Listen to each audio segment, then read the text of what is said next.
quand il arrive à l'espace, donc la couche de CO2 va encore augmenter, ce qui va accentuer l'effet de serre. Pourquoi? Parce que le rôle de l'océan d'équilibrer la quantité de CO2 atmosphérique n'est plus possible. Est-ce que vous avez compris? Donc j'ai dit effet de serre, réchauffement climatique, l'augmentation de la température terrestre. Quand la température terrestre va augmenter, ça va faire augmenter la température des océans. Et quand la température des océans augmente, leur rôle à fixer le CO2 n'est plus possible. Alors le CO2 qui normalement se fixe et devient dissous dans les océans pour qu'il soit utilisé, va se libérer dans l'espace, dans l'atmosphère.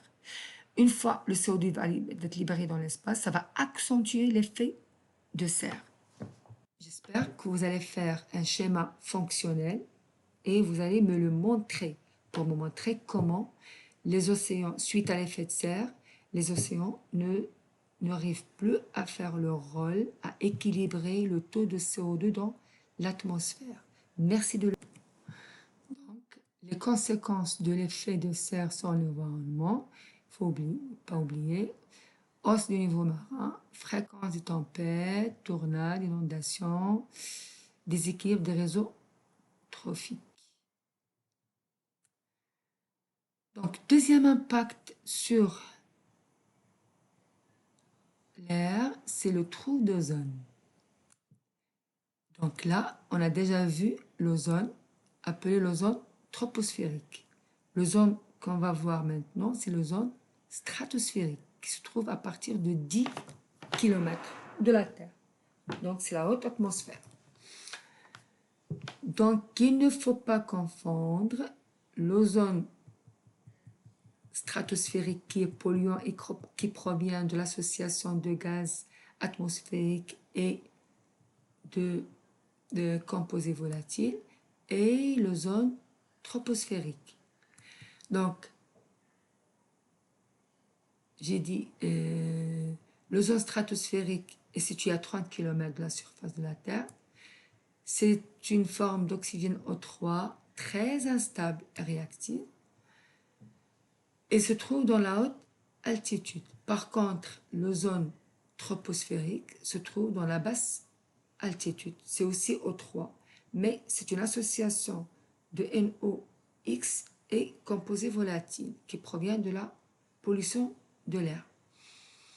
Donc, la formation de l'ozone stratosphérique, c'est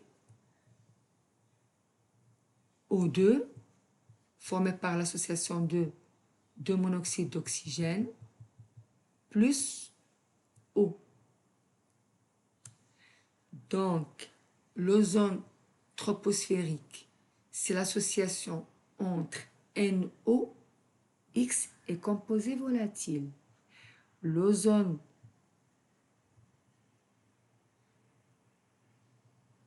stratosphérique, c'est une addition entre le monoxyde d'oxygène et le dioxygène. Monooxygène et le dioxygène qui donne l'ozone stratosphérique. L'ozone troposphérique, il est polluant, il peut provoquer l'effet de serre, il a des effets néfastes sur la santé. Par contre, l'ozone stratosphérique, il est bénéfique pour la Terre.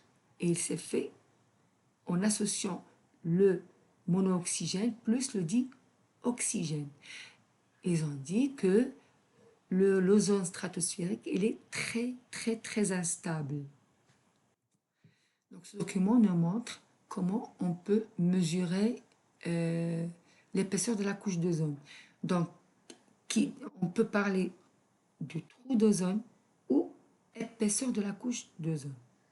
Plus l'épaisseur de la couche d'ozone est faible, plus le trou est grand. Plus l'épaisseur